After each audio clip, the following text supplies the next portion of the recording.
अमनेर तालुक्यातील ताज्या बातम्या व ठळक घडामोडींसाठी पाहत राहा JBN महाराष्ट्र।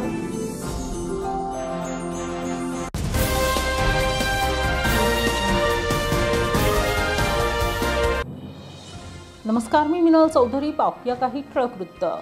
जळगाव जिल्ह्यातील यावल वनपरिक्षेत्र अंतर्गत असलेल्या रावेर तालुक्यातील बाल येथे जंगल सफारी सुरू करण्यात आली असून या जंगल सफारीचे पालकमंत्री गुलाबराव पाटील यांच्या हस्ते उद्घाटन करण्यात आले। या प्रसंगी आमदार अमोल जावळे यांच्यासह वन विभागाचे वरिष्ठ अधिकारी उपस्थित होते। सातपुडा पर्वतरांगात असलेल्या या जंगल सफारीमुळे या पर्यटनाच्या व्यवसायाला चालना मिळणार असून स्थानिकांनाही रोजगार उपलब्ध होण्यास मदत मिळणार असल्याची माहिती मंत्री गुलाबराव पाटील यांनी दिली आहे। भाऊ, काय सांगाल, आज जळगाव जिल्ह्याला पर्यटन देणारा हा प्रकल्प तुमच्या पुढाकारातून आज पालकमंत्र्यांच्या हस्ते उद्घाटन करण्यात आले। आज सातपुड्याच्या कुशीतील पाल येथे सातपुडा जंगल सफारीचं आदरणीय आपले पालकमंत्री आदरणीय गुलाबभाऊंनी उद्घाटन केलेलं आहे। अत्यंत चांगला सातपुड्याची जंगल सफारी असणार आहे। निसर्गाचा आनंद आपल्या सगळ्यांना या निमित्ताने घेता येणार आहे। माझी या निमित्तानं या विधानसभा क्षेत्राचा आमदार म्हणून आप सर्वांना विनंती आहे की आपण नक्की या पाल येथे या सातपुड्या जंगल सफारीचा आपण आनंद घ्या, निसर्गाचा आनंद घ्या, हीच आपल्याला विनंती आहे। धन्यवाद। गेल्या काळामध्ये जे आहे खरं तर पाल अभयारण्याचा मोठ्या प्रमाणात त्रास झाल्याचं पाहायला मिळालं। सामाजिक वनीकरणाकडे दुर्लक्ष झालं, धरण पैदास केंद्राच्याकडे दुर्लक्ष झालं। आता पुढील काळामध्ये कशा पद्धतीने उपाय तुम्हाला आपण काम करायला सुरुवात केली आहे आणि पुढच्या 1 ते 1.5 वर्षामध्ये तुम्हाला 100% याच्यामध्ये खूप बदल दिसणार आहेत मोठे। आम्ही एक डार्क स्काय पार्क आदरणीय भाऊंनी सांगितलं आहे, आम्ही डार्क स्काय पार्क हे डेव्हलप करतो आहे। ते भारतातलं पहिलं डार्क स्काय पार्क असणार आहे। तर वेगवेगळ्या ठिकाणी आपण हरिण पैदास केंद्राच्या संदर्भात मागे जे काही घटना घडली त्या संदर्भात आपण चौकशी समिती स्थापन करण्याची मागणी केलेली आहे आणि त्यामध्ये सगळ्या ह्या संपूर्ण परिसराचा या निमित्तानं कायापालट झालेला दिसेल आणि या निमित्तानं स्थानिकांना सुद्धा रोजगार निर्मिती झालेली असणार आहे। फक्त विनंती एवढीच आहे, आपण आपल्या माध्यमातून आपल्या सर्व नागरिकांना विनंती करा, आपण इथे या, नक्की या निसर्गाचा आनंद घ्या आणि इथून चांगल्या मेमरीज आपण इथून घेऊन जा, ही आपल्या सगळ्यांना विनंती आहे। धन्यवाद। भाऊ, जसं आता हे पाल एवढं पर्यटन तुम्ही आता सुरू केलेलं, भाऊ काय सांगाल, जळगाव जिल्ह्याच्या पर्यटनाला चालना मिळण्याचं एक चांगल्या प्रकल्पाचं आज आपल्या हस्ते उद्घाटन करण्यात आलं आहे। निश्चितपणाने पाल हे आपल्या सगळ्यांना माहिती आहे की ज्यावेळेस मी शाळेमध्ये होतो त्यावेळेस थंड हवेचे ठिकाण कुठले तर पाल याचा उल्लेख व्हायचा। योगायोगाने ते आपल्या जिल्ह्यामधलं असलेलं ठिकाण, या ठिकाणाचा पर्यटनाकरता फायदा व्हावा, इथे लोकांनी आकर्षित होऊन यावं, याच्याकरता वेगळे उपक्रम आदरणीय आमदार महोदय असतील किंवा आमचे शेख साहेब असतील, पाटील साहेब असतील, यांच्या सगळ्यांच्या सहकार्याने या DPTCमधून या ठिकाणी प्रकल्प राबवले गेले। त्याच्यामध्ये आज सफारीचं उद्घाटन या ठिकाणी करण्यात आलं। त्याचप्रमाणे आता पुढच्या काळामध्ये इथे राहण्याकरता काही पॉईंट्स आम्ही निवडले की तिथे छोटे हट बनवण्याचं काम आम्ही करणार आहोत।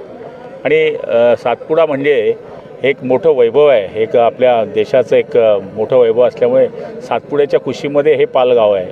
त्यामुळे मला तरी असं वाटतं की पुढच्या काळामध्ये येणाऱ्यांचं आकर्षण इथे वाढणार आहे आणि मला तरी असं वाटतं की हे करत असताना जनतेचंही सहकार्य आम्हाला खूप मिळतं आहे। भाऊ, एकीकडे तुम्ही सफारी चालू करताय, मात्र दुसरीकडे हरिण पैदास केंद्राला धूळ खात पडलेलं आहे, यावर काय म्हणणार आपण?